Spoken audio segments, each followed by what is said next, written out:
Et on s'arrête un instant sur cette fameuse bataille de Mossoul en Irak. 4e journée donc depuis le début de l'offensive. Elle a débuté ce lundi. Les enjeux sont absolument capitaux pour l'avenir de l'Irak, mais également de l'équilibre total de la région. Alors Arnaud Comte est en direct avec nous par téléphone. Vous êtes à une dizaine de kilomètres de Mossoul, près de la ligne de front. On entend depuis le début de cette offensive que c'est une bataille qui va durer longtemps, peut-être des mois. Et là, depuis quelques heures, aujourd'hui, on entend que ça va plus vite que prévu. Qu'est-ce qu'il faut comprendre ? Alors effectivement, il y a un discours très officiel, notamment de la part du Premier ministre irakien, qui entend dire que les opérations avancent vite et qu'on pourrait libérer Mossoul plus tôt que prévu. Mais ce que ne dit pas ce même Premier ministre irakien, c'est que sur le terrain, c'est compliqué. Il ne cite pas les dizaines de victimes qui sont recensées depuis le lancement des opérations lundi, à la fois côté Peshmerga, donc côté kurde, et côté armée irakienne. Et ça, c'est une autre réalité. Vous savez, quand les offensives sont lancées, c'était le cas ce matin, il y a eu une offensive dans le nord-est de Mossoul. Et bien, nous, on voit défiler sur la ligne de front des dizaines et des dizaines d'ambulances. Il y a énormément de combattants qui tombent non pas sous les balles des hommes de Daesh, mais qui sont piégés par les IED. Ce qu'on appelle les IED, c'est des engins explosifs improvisés. Les villages en sont truffés, il y en a absolument partout. Et c'est aujourd'hui la principale difficulté pour l'armée irakienne et pour les Peshmerga, c'est de combattre en quelque sorte un ennemi qui n'est pas forcément visible. Il n'y a pas beaucoup de djihadistes dans ces villages qui sont repris. Les djihadistes, en général, envoient des mortiers, se replient à moto et laissent ensuite les forces irakiennes et les Peshmerga se heurter aux pièges qu'ils ont laissés. Et ça, on a pu le constater sur le terrain durant nos reportages. Quand vous entrez dans un village qui est libéré, il y a des pièges absolument partout. Du TNT, c'est de l'explosif lourd qui est laissé dans chaque maison, chaque objet peut être en fait une bombe déguisée. C'est donc excessivement dangereux pour ces forces irakiennes qui avancent vers Mossoul. Et même si l'optimisme est de rigueur au niveau des officiels, à n'en pas douter, la bataille de Mossoul va durer des semaines et des semaines. Et oui, parce qu'Arnaud, si on vous comprend bien, la Daesh a donc miné et piégé les villages alentours. Donc on comprend bien qu'ils sont extrêmement bien préparés. Comment réagissent-ils à l'offensive ? Essaient-ils de quitter la ville ? Au contraire, essaient-ils de protéger jusqu'au bout leur bastion ? Alors, ce que nous disent les combattants kurdes et irakiens dans les villages qui ont été repris, c'est qu'ils n'ont pas vu beaucoup de djihadistes. Alors, certains djihadistes ont été tués, nous on a pu le constater par nous-mêmes, il y avait quelques cadavres au sol. En revanche, vous savez qu'ils communiquent par un réseau de tunnels. Apparemment, ce réseau de tunnels est vraiment très bien développé. Il y en a qui font plusieurs kilomètres de longueur.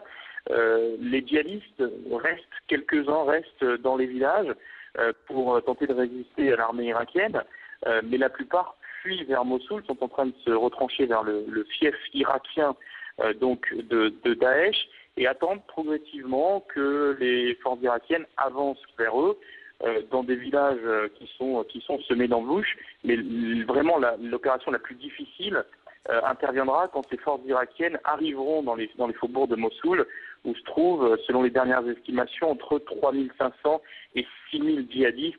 Là, on redoute un combat extrêmement compliqué, des combats de guérilla urbaine, et le rapport de force qui est totalement déséquilibré va se rééquilibrer un peu plus parce que ces combats de guérilla urbaine sont très compliqués à mener, surtout quand les civils sont au milieu. Et je vous rappelle qu'à Mossoul, il y a encore 1 million de civils. Merci beaucoup Arnaud Comte pour ces précisions. Vous suivez pour France Télévisions avec Stéphane Guimau notamment la bataille de Mossoul. Merci d'avoir été en direct avec nous. Bonjour Thibaut Sardier, vous nous avez rejoint. Vous êtes géographe, vous vous intéressez à toutes les questions également internationales, histoire, la géographie, la stratégie militaire. Vous écoutiez Arnaud Comte, vous étiez en train d'hocher de la tête, je vous laisse réagir. Oui, à mon avis, la phase la plus dure du combat, ça va être effectivement le moment où l'armée va arriver au cœur de la ville, dans les faubourgs, là où la ville est la plus dense. Les géographes qui se sont intéressés à la question de la guerre urbaine l'ont fait par exemple depuis la guerre dans les Balkans à Sarajevo. Et c'est souvent dans ces moments-là que la guerre est la plus meurtrière. C'est là où il est le plus facile de se cacher, de se défendre. Et donc parfois, on peut avoir des blocages sur une rue, un pâté de maison pendant plusieurs heures, plusieurs jours. Alors il y a une question qui se pose depuis 24-48 heures. François Hollande d'ailleurs s'est exprimé. Il y a des couloirs de soldats qui quittent certains villages, certains faubourgs. Et pourtant, ils ne sont pas pilonnés. On a l'impression qu'on les laisse partir, puisqu'il y a toute la zone ouest de la ville où ils peuvent s'échapper. Pourquoi on ne les frappe pas? Alors d'abord, il ne faut pas oublier qu'ils partent souvent avec des civils, donc pour rendre beaucoup plus difficile ce genre d'attaque. Ensuite, du point de vue de la stratégie peut-être plus politique, il ne faut pas oublier que dans la coalition, il y a les États-Unis, il y a Barack Obama, que c'est la fin de son mandat, qu'il voudrait partir sur une victoire. Donc laisser la ville se vider de quelques djihadistes, ça peut être aussi... par hypothèse, l'idée de rendre l'intervention dans la ville plus facile.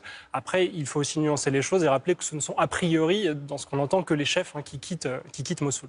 Alors, je vous propose de voir un sujet, Thibault, qui a été préparé par Franck Genozo et Gianni Messiani. C'est au sujet des villages qui ont été libérés par les forces spéciales. Les habitants, du coup, commencent à revenir, parfois après 2 ans d'absence. Et c'est un véritable fiasco qui les attend. On regarde et puis on réagit juste après.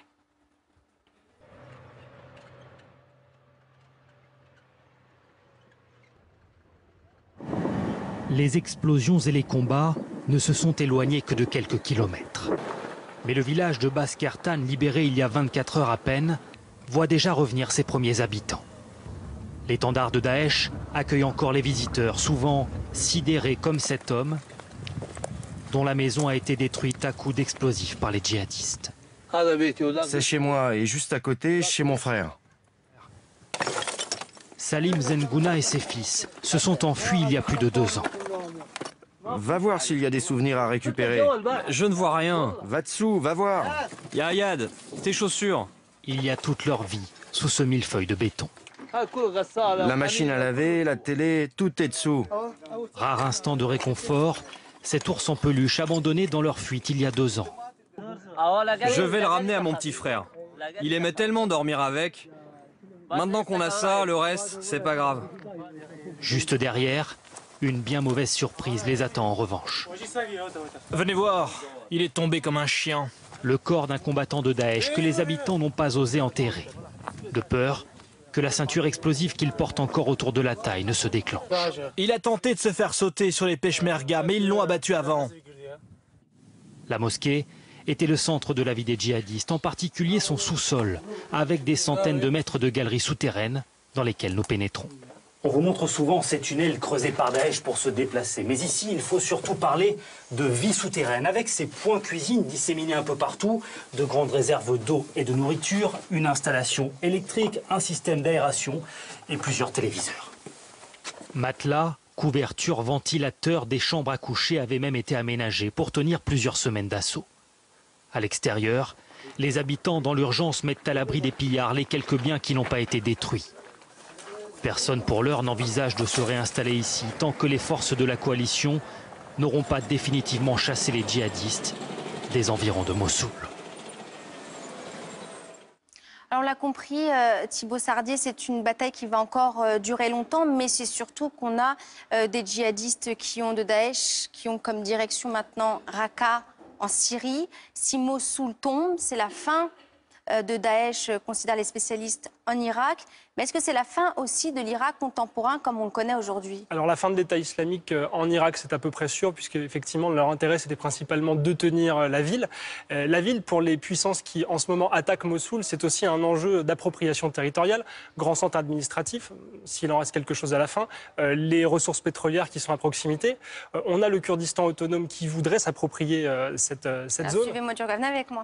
Je vous suis. Donc le Kurdistan est par ici, c'est la zone effectivement, il est ici au nord-est, donc il pourrait essayer de conquérir Mossoul, de s'approprier certains territoires, notamment les territoires pétroliers.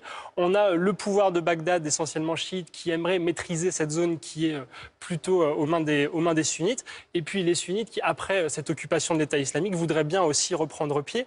Donc on a aussi, après le départ de l'État islamique, un conflit potentiel, un conflit en puissance avec au moins ces 3 puissances. Et oui, les Kurdes ici ici qui sont autonomes depuis très longtemps et qui ne s'entendent pas très bien avec la capitale Bagdad qui est chiite. Et puis ces sunnites au nord que la Turquie drague. Et puis bien évidemment l'Iran. Parce que la Turquie aimerait aussi reprendre pied dans cette zone-là pour lutter contre les Kurdes. Et l'Iran ici créer un croissant. Merci beaucoup Thibaut Sardier d'avoir été avec nous et d'essayer d'y voir plus clair dans cette bataille.